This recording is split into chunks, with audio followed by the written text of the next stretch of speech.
मैं ज़िक्र कर रहा था कि पश्चिमी दार्शनिक हुए हाइडेगर नाम के 20वीं शताब्दी की शुरुआत में ही जर्मनी की बात है। जब जर्मनी विश्व युद्धों की दुनिया में आ गया था, उस समय की बात है। उन्होंने एक बड़ी गहरी बात कही। उन्होंने कहा कि हम लोग ज़िंदगी जीते रहते हैं, किसी से लड़ते हैं, किसी से प्यार करते हैं, फिर झगड़ा करते हैं, लड़ते हैं, सफल होते हैं, किसी को हराते हैं, किसी से हारते हैं। हारते हैं तो नफ़रत पाल लेते हैं, हराते हैं तो ये भाव मन में आता है कि मैंने हरा दिया, मैं विजेता हूँ। इसी सब तिकड़म भरे अनुभवों को हम मिला के एक शब्द बोलते हैं ज़िंदगी, लाइफ़। लेकिन कभी-कभी ऐसा होता है ज़िंदगी में कि अचानक कोई इंसिडेंट होता है।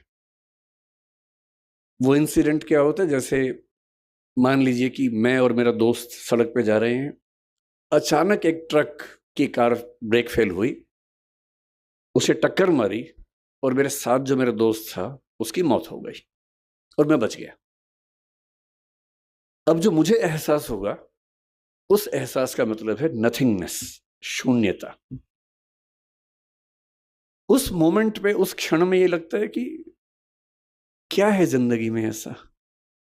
और मैं जो इकट्ठा करने में लगा हूँ, मैं जो ताकत के पीछे भाग रहा हूँ, मैं जिस 8 साल बाद की प्रमोशन के लिए अभी से रात-दिन जुटा हुआ हूँ, ये सब तो 1 सेकंड का खत्म होने वाला खेल है।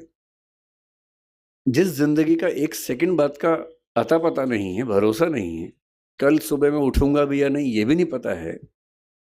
और मैं ऐसी ज़िंदगी जी रहा हूँ जो 10 साल बाद मैं ये बन जाऊँगा, 18 साल बाद मेरी प्रमोशन ये होगी, मैं सेक्रेटरी बन जाऊँगा या मैं हाई कोर्ट का जज बन जाऊँगा।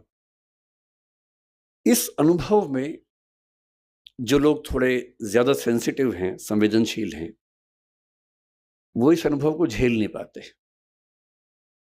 और उनके लिए इसी बिंदु पर टर्निंग पॉइंट आता है और वो जीवन का रास्ता मोड़ लेते हैं कि जब जीवन में कुछ भरोसा नहीं तो मैं इन निरर्थक चीज़ों के पीछे क्यों भागता रहूं? क्यों ना मैं किसी ऐसी सार्थक चीज़ की तलाश करूं जो अंततः मुझे सुकून देती हो। और हम जीवन क्यों जीते हैं? मैं दर्शन विषय का विद्यार्थी हूँ, पढ़ाता भी हूँ। भारत के, दुनिया के सब दार्शनिकों को पढ़ने पढ़ाने की प्रक्रिया में मैंने पाया कि अंततः सभी के मन में एक ही बात है, अलग-अलग शब्दों से कहते हैं, और वो ये है कि जीवन का अंत इसी बात पे है कि मुझे सुकून मिले, मुझे आनंद मिले, मुझे सुख मिले।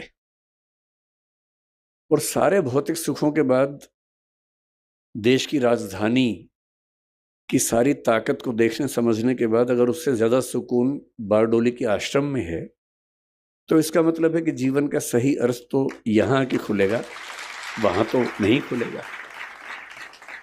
तो मैं बहुत कृतज्ञ हूँ सिंघवी साहब का, डॉक्टर साहब का, कहाँ गए डॉक्टर साहब? हाँ, डॉक्टर साहब आपका बहुत कृतज्ञ हूँ कि आपने, अब मैं आपसे कोई काम नहीं बोलूँगा कि मुझे इलाज करवा दीजिए, वो मैं कभी नहीं बोलूँगा।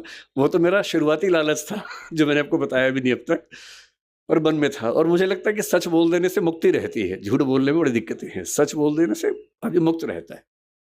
तो मेरा शुरुआती आपसे जो संवाद था वो लालच की बदौलत था, अब तो हम अच्छे दोस्त हो गए हैं। तो मैं कृतज्ञ हूँ कि आपने मुझे यहाँ बुलाया और इतने सुंदर संसार के बीच में आने का मौका दिया। मैंने जब स्कूल को देखा, मुझे लगा कि टैगोर, महात्मा गांधी और पटेल जैसे एक हो गए हों। टैगोर के शांति निकेतन में जो सबसे सुंदर कॉन्सेप्ट मैंने देखा कि क्लासरूम के अंदर पढ़ाई नहीं करनी है, पेड़ के नीचे बैठना है, खुले में बैठना है, प्रकृति में बैठ के पढ़ना है। मैंने देखा कि यहाँ क्लासरूम में चेयर्स हैं ही नहीं, केवल छोटे से स्टूल है, वो उठाना है और पेड़ के नीचे चले जाना है और जहाँ मन करे वहाँ बैठ के पढ़ना है। क्यों एक चार दीवारी के अंदर बैठ के ही हम पढ़ाई करेंगे?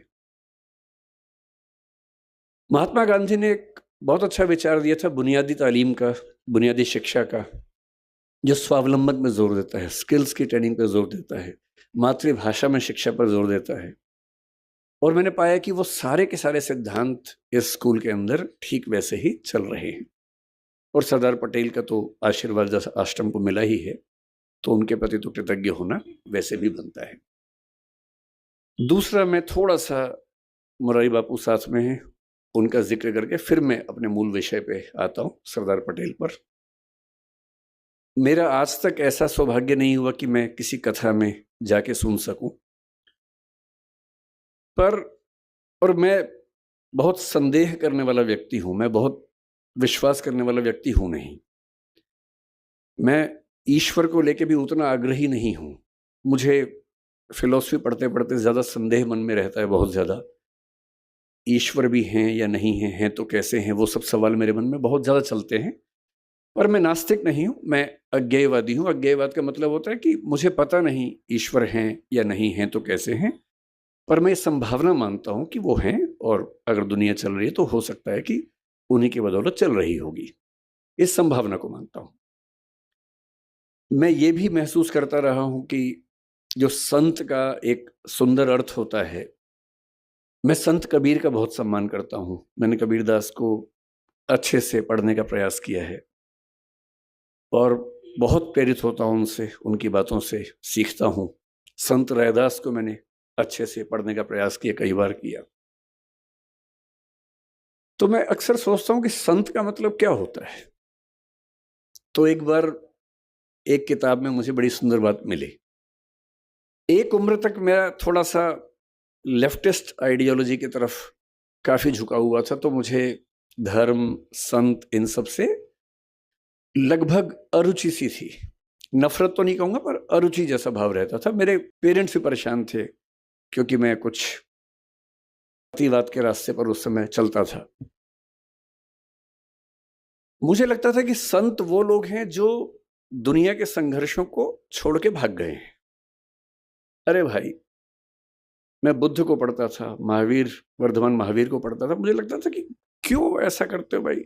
सब लोग स्ट्रगल कर रहे हैं, रोज़ी-रोटी का संकट सबके सामने है, सबके बच्चे हैं, उनकी शादी होगी, नहीं होगी, करियर होगा, नहीं होगा, इतना इतना स्ट्रगल है। उस स्ट्रगल से हम तटस्थ हो जाएँ, ये मुक्ति कैसे हो सकती है? फिर एक बार मेरे हाथ में किताब लग गई क्योंकि मुझे किताब पढ़ने का शौक है और मेरे सबसे अच्छे दोस्त अगर कोई हैं तो किताबें ही हैं। और एक किताब इसी विषय पर मैंने पढ़ी कि संत होने का मतलब क्या होता है। तो उसमें बड़ी सुंदर एक व्याख्या थी कि संत वो नहीं है जो दुनिया की मुख्य धारा से भाग गया है। संत वो है जो जानता है कि अगर वो मुख्य धारा में उतर गया तो शायद सबको हरा देगा, पर वो उतरने से पहले ही जानता है कि सबसे जीत के भी कुछ हासिल नहीं होगा। और इसी बात को कुछ और लोगों ने दूसरी भाषा में कहा, the most interesting thing about the rat race is that even if you win you are still a rat. चूहों की दौड़ की सबसे रोचक बात यह है कि अगर आप जीत भी जाएं तो भी चूहे ही रहते हैं। और जिससे समझ लिया कि चूहा होना ही नहीं है, तो चूहों की दौड़ में दौड़कर किसको जीत के दिखाना है? अगर मैं जीत के दिखा भी दूं, अगर मैं जीत के दिखा दूं, किसको दिखाना है? क्या कोई इतना महत्वपूर्ण है कि उसको दिखाने के लिए मैं अपने 10 साल खराब कर दूं या 20 साल खराब कर दूं? क्यों दिखाऊं? और अंततः तो साक्षी भाव से खुद को ही देखना है। और यदि मैं अपनी चेतना के सही रास्ते पे नहीं हूं, तो दुनिया की नज़र में कितने भी सही रास्ते पे हूं, वो सही रास्ता कैसे हो सकता है? मेरा सही रास्ता तो मेरी चेतना, मेरी अंतरात्मा तय करेगी। और यदि मेरी अंतरात्मा इस बिंदु पर सुकून महसूस करती है कि मुझे उस चूहों की दौड़ में शामिल होना ही नहीं है, तो नहीं होना है। और मैं कल से मुझे डॉक्टर सिंघवी साहब ने कई ज़िक्र किए बापू के, कि कैसे उनकी कथा में लोग और गुजरात के लोग कितने दानी हैं वो भी पता लगा। सूरत के बारे में विशेष रूप से पता लगा कि 50 करोड़, 100 करोड़ का दान हुआ, एक अस्पताल बन गया। फिर कथा हुई, फिर 125 करोड़ का दान हो गया, इससे एक और अस्पताल बन गया। इतना कंट्रीब्यूशन तो बड़े-बड़े मंत्री, नेता और आईएएस नहीं कर पाते हैं, तो उससे लाख गुना अच्छा है कि हम संत बन के ही अपना काम करें और समाज के लिए जो कर सकते हैं वही करें। तो मैं बापू बहुत कृतज्ञ हूँ कि मैं तो इस लालच में था कि मैं ज़्यादा सुनूँगा, पर मुझे बताया गया कि मुझे सुनाना ज़्यादा है, सुनना कम है। ये वैसे ज़्यादती है, बहुत बहुत ज़्यादती है आपकी कि मुझे ज़्यादा समय दिया आपने और बापू कम बोल रहे हैं। इसका उल्टा होना चाहिए था। पर ठीक है, आपने अपना कुछ वजह सोची होगी इसके पीछे। अब मैं सरदार पटेल पर आता हूँ जो मेरा मूल विषय है। सरदार पटेल के बारे में आजकल जब लोग बोलते हैं तो एक अजीब सा भाव बहुत प्रचलित हो गया है कि जब तक हम महात्मा गांधी और नेहरू जी की 4 बुराइयां ना कर दे, लोग वो सोचते हैं कि पटेल की तारीफ हो नहीं पाई ठीक से। तो मैं उस तरह का आदमी नहीं हूं, मैं पहले स्पष्ट कर रहा हूं। आप अगर ये उम्मीद कर रहे हैं कि मैं गांधी जी को 4 लाइनें सुनाऊंगा और नेहरू जी के बारे में 4 गलत बातें बोलूंगा, मैं ऐसा नहीं करूंगा। मेरा मानना है कि एक बहुत बड़ी लड़ाई एक व्यक्ति नहीं लड़ता है, एक टीम लड़ती है।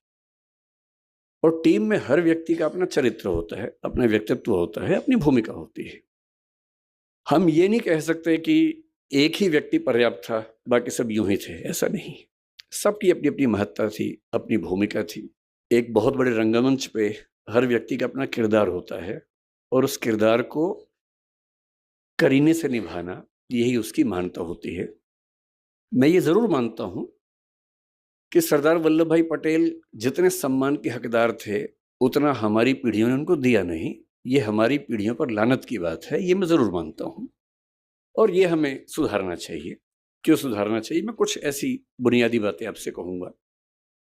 क्योंकि मैं यूपीएससी के लिए पढ़ता पढ़ाता हूं, तो इतिहास पर लंबा लेक्चर देना तो सामान्य बात है, पर आज जो ऑडियंस है, मैंने पूछा पहले कौन लोग रहने वाले हैं, तो बताया कि स्कूल के बच्चे होंगे, कुछ समाज के लोग होंगे। तो मैं ये मान के आया था कि हमें बहुत आसान बातें करनी है, मुश्किल बातें नहीं करनी है। कुछ समाज के लोग होंगे, तो मैं ये मान के आया था कि हमें बहुत आसान बातें करनी है, मुश्किल बातें नहीं करनी है। मुझसे कोई पूछे कि सरदार पटेल को आप किस रूप में देखते हैं, बल्कि आज से 4-5 साल पहले मेरी माताजी का देहांत 2018 के अंत में हुआ, नवंबर में। और जब ऐसा हुआ तो स्वाभाविक सी बात है कि मेरे पिताजी, जिनकी उम्र लगभग 80 साल है, वो काफ़ी अकेले हो गए थे, टूट से गए थे। वो भी बहुत एक्टिव हैं, पढ़ते लिखते हैं, किताब हर महीने एक किताब लिखते हैं, एक मैगजीन निकालते हैं। मुझसे ज़्यादा युवा हैं, मैं तो उनकी तुलना में बूढ़ा हूँ। तो मैंने उनसे पूछा अगले साल, मैंने कहा पिताजी आपका जन्मदिन आने वाला है, मतलब माताजी की मृत्यु के शायद 3 महीने बाद की बात, 2 महीने बाद की बात है। तो मैंने कहा आपका जन्मदिन आने वाला है, आप क्या चाहते हैं, कैसे मनाएं? मुझे लग रहा था कहीं वो ये ना कहे कि मेरा मन नहीं है मनाने का या कुछ ऐसा। उन्होंने कहा कि मुझे ना जो सरदार पटेल की प्रतिमा बनी है वहां ले चलो। तो मेरे मन में इच्छा थी, इसी बहाने उनका मन भी बहला, तो हम वहां गए। और वहां जो बच्चा उस समय एसडीएम था, उसने बड़ा सहयोग किया। आज वो बल्कि आया भी है, शायद मुझसे मिलने भी मिलेंगे मुझे, वो थोड़ी देर में आएंगे। मेरे बड़े अच्छे दोस्त बन गए वहां उस दिन सब लोग। उस दिन मैं म्यूजियम देखा। करमसद तो मैं अपने पिताजी और माँ दोनों को लेके गया था, पत्नी भी गई थी, सब लोग गए थे उनका घर देखने के लिए। तो कोई मुझसे पूछता है कि सरदार पटेल को लेकर आपके मन में क्या भाव सबसे पहले आता है?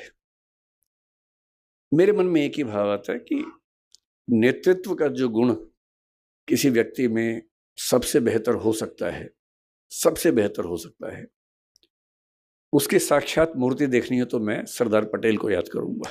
अगर मुझे किसी एक व्यक्ति का नाम बोलना हो तो सरदार पटेल का नाम बोलना चाहूंगा।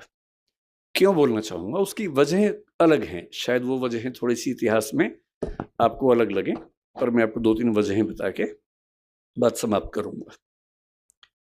और क्योंकि मुरारी बापू हैं, राम कथा वो करते हैं, तो मैं बीच बीच में भगवान राम का जिक्र भी लाऊंगा, ताकि थोड़ा सा पर्सपेक्टिव और सही तरीके से हम समझ सकें।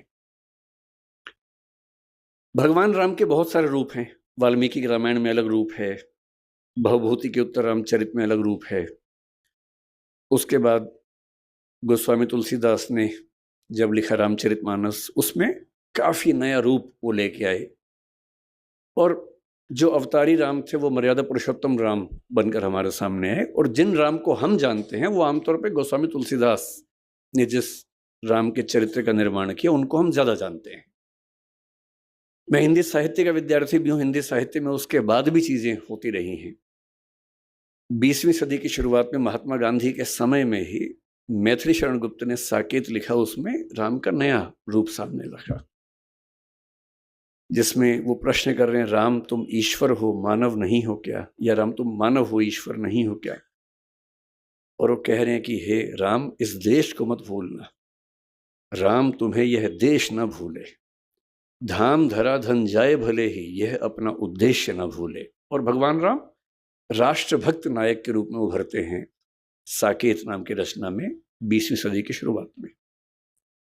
फिर 1936 में हिंदी के सबसे बड़े कवि निराला राम की शक्ति पूजा एक कविता लिखते हैं। वहां फिर राम का एक नया चेहरा सामने आता है, एक बहुत ही उदात्त स्वरूप, सबलाइम स्वरूप, गरिमा से भरा व्यक्तित्व। फिर आजादी मिलने के बाद नरेश मेहता ने एक और पुस्तक लिखी, संशय की एक रात। वो राम के एक और रूप को सामने लेके आता है, जिसमें राम को दुविधा है, और एक बड़े व्यक्ति को दुविधा होनी चाहिए। उनको दुविधा ये है कि सीता की मुक्ति तो मेरी निजी लड़ाई है, मेरी पत्नी का अपहरण हुआ तो लड़ना मेरा धर्म बनता है, लेकिन उस लड़ाई में मैं इस पूरे समाज को, पूरी सेना को झोंक दूं, ये उचित है या अनुचित है। और रात भर वो इस दुविधा में रहते हैं, और उसके बाद उनको इस प्रश्न का सही उत्तर मिलता है, और उसी बिंदु पर संशय की एक रात पूरी कविता समाप्त होती है। तो मुझे जो पूरी भारतीय परंपरा में एक सबसे महान आदर्श नजर आता है अलग अलग रूपों में, वो भगवान राम का है। और मैं महसूस करता हूं कि जब हम पटेल को समझें और थोड़ा सा दोनों व्यक्तित्वों की तुलना करके समझें, तो बात और गहरे से हम महसूस कर सकते हैं कि पटेल का पटेलत्व राम के रामत्व के कितना नजदीक है, इन दोनों में कितनी गहरी समानताएं हैं।